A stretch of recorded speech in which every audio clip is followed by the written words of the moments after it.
and there's sorrow there, upset, turmoil, that you decide, not that you decide, you see that this suffering is self-created. I mean, hence I'll go into it a little bit there. So when somebody dies and you cry, you're not crying for them, you're crying for yourself because they've left you, you see. And there's nothing you can do about it.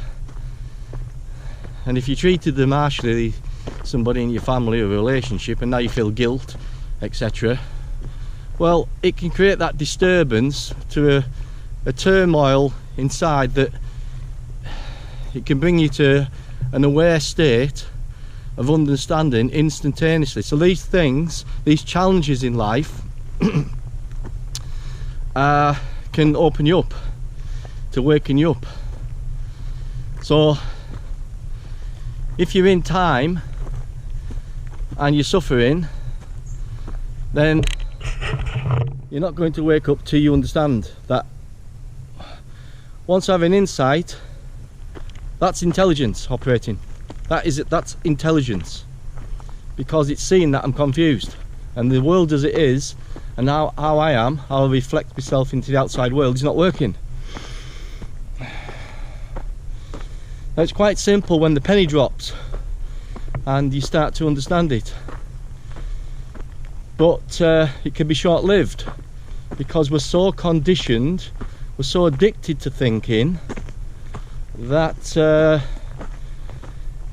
I find it difficult to change because of habit. We've been living this way for such a long time now that the habit has got so deep that I'm not recognising it anymore, that habit, to break it. It's a bit like breaking alcohol habits or drugs addiction, sugar addiction. One day I'll do it. One day I'll change. But that change never comes, you see, because it's from the positive. Out of disorder, one day I'll be happy in the future. So in the future, I think I'll arrive, you see. I'm trying to change, you know, get rid of my guilt, get rid of my jealousy, get rid of my anger. But I do it through an effort, through time. One day I'll be fulfilled. I'll get rid of me jealousy, anger. But it can't happen, you see, because if you don't change right now, then nothing takes place. You're just still in suffering. So there's no change taken. What we're talking about there is the deeper level of transition into a state of timelessness, into a state of peace, into a state of tranquility, harmony, unity with the world, in harmony with yourself. So I'm basically saying that it's a deeper dimension of consciousness opens up, which is the fact of it is, it's already there, it's already here, it's always been here.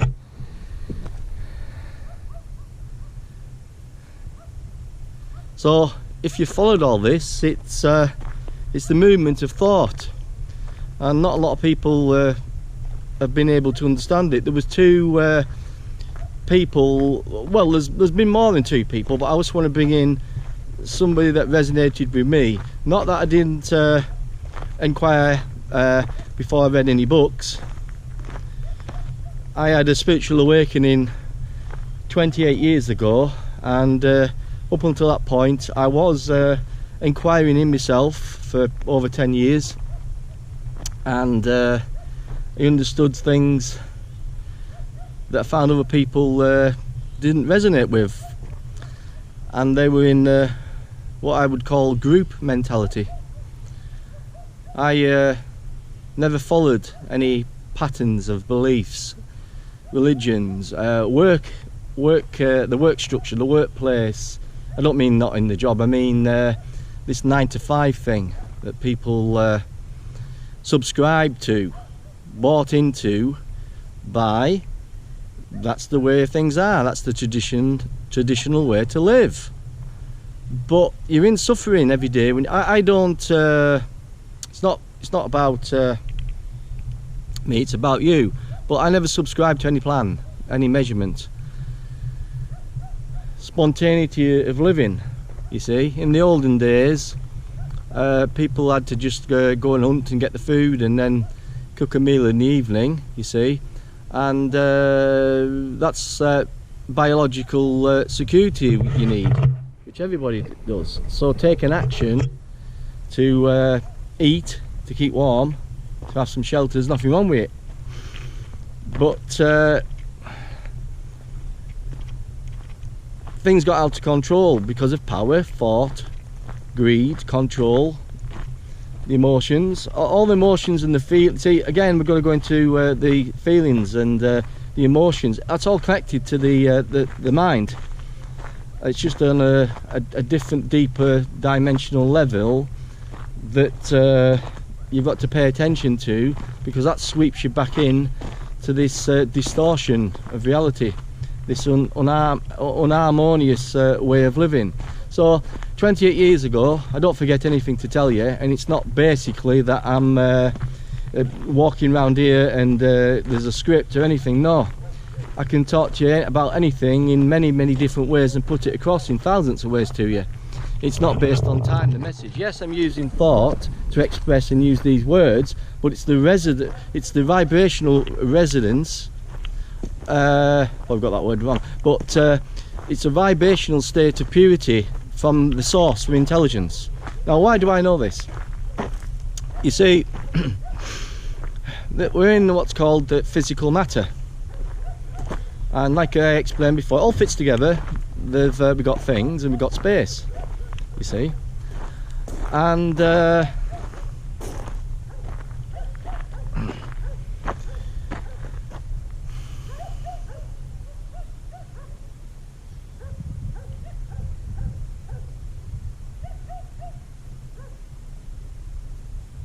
thought doesn't create or control your body. There's an intelligence that's created this physical form. There's an intelligence which is creating, manifesting from source, nature. Planet, the earth, the ground, the mountains, the sky, the clouds, the sun, the moon. That's why thought can't understand. Thought can't understand. It is limited. All the deep questions of religion have asked this question: who am I? What is existence? So we've got to go slow and careful to understand this, because otherwise thought will delude you. That brings us to the inquiry then, again, about thought. Thought is limited. It's never complete knowledge. So this is why it can't understand the other being. What is intelligence? What is the sacred? What is the unmanifest? What is unconditional love, joy, empathy, wisdom? These qualities are not part of duality.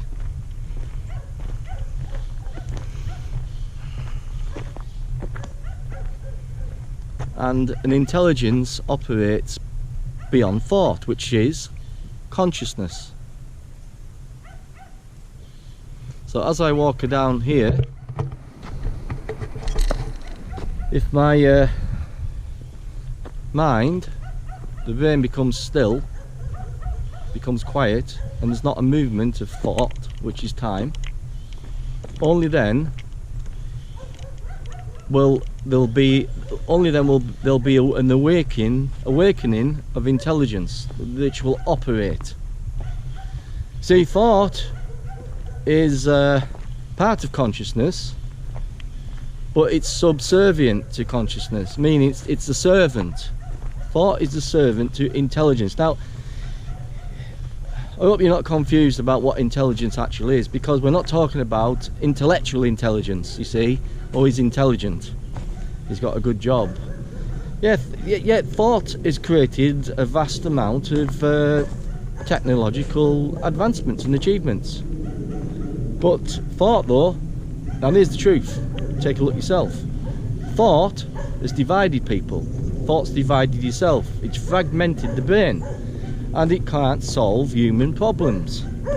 Human problems on the psychological realm. That's why we have what's called reforms in politics and systems of belief in religion. They're all reforming, all becoming better. Meditation, trying to quiet the mind, you see, and all these most of these spiritual teachings, they're still creating disorder because you're in time, you see. The mind doesn't like the mind because it's so hyperactive. It doesn't like the now. We're moving into what the now is. There's only now, here and now. This is eternity. How do I know that? I'm going to go back to the things I said. Well, nobody's ever experienced the future in the now. Nobody's ever experienced the past in the now. There's only now. If you're experiencing the past, it's in the now. If you're experiencing, formulating some plan in the future, it's in the now. So, what more better state to be in is in peace right now, walking down here in peace. It doesn't mean I have to be walking exactly in the country, in the trees. I can be in peace as I walk in the city. But if I'm following a system, a plan, that just to add, there's nothing wrong with, you know, bettering your life, having a better job. But there's nothing wrong with that. But when it overspills into me, my power, my status, my position, my egotistic betterness of you, somebody walking on the street who've got no money and they're homeless, well, you might have had a better start in life. The vast majority of people that are homeless were brought up in care homes, from broken homes. Nobody wanted them. So we have these, to escape what they are, and I'm better. Oh well, they could do something. You know what I mean? They're all alcoholics. Well, no wonder they're alcoholics, and they're on something because they are completely destroyed. And we're here to help people. You know, come on. It's all about me. We're bringing into the me. All about the me, my life, my problems, what I want, my needs. I want one house, I want two houses, I want a bigger house, I want a bodyguard at the gate. My importance, you see. But we all know that lots of famous people, they have everything and then they commit suicide. So something's not right there, is it? You see?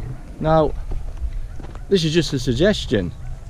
Isn't it better to be at peace and have no psychological problems and walk around completely free from any worry, free from any kind of suffering, psychological suffering? Then when that awakening of intelligence operates, we then can become true creators. And from the source, from intelligence, I can then oscillate by using thought and to create things in this world. Create creative products or services for everybody to enjoy. There's nothing wrong with that.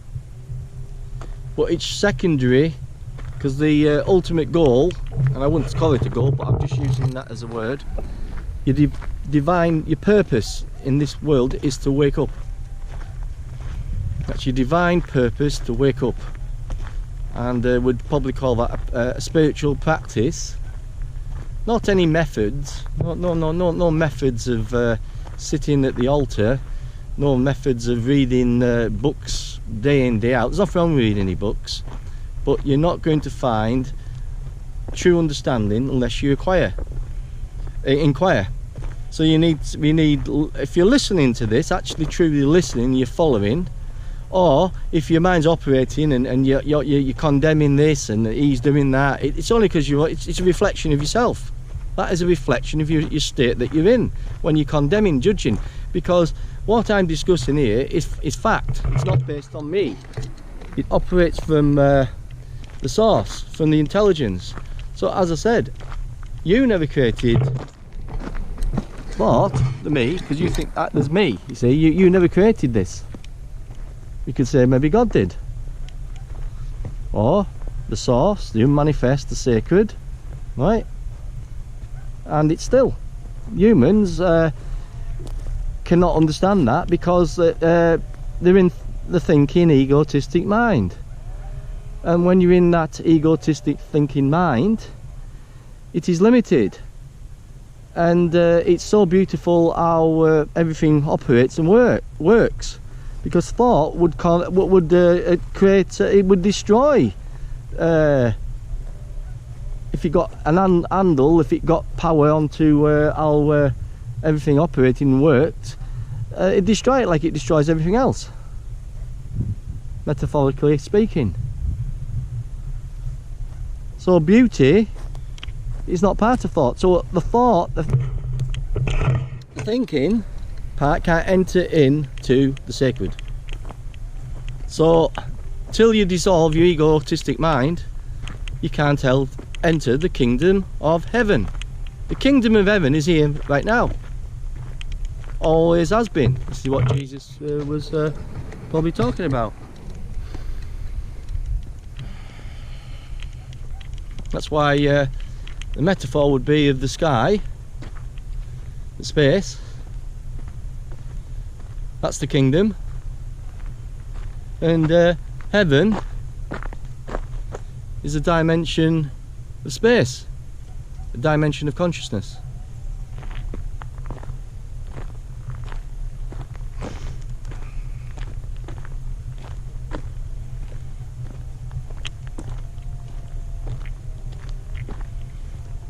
Now if you can't understand it, it's because you're in time, you see.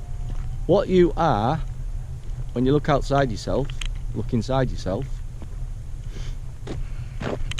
when suffering stops, that is you. That's the other of what you are. The brain's creating the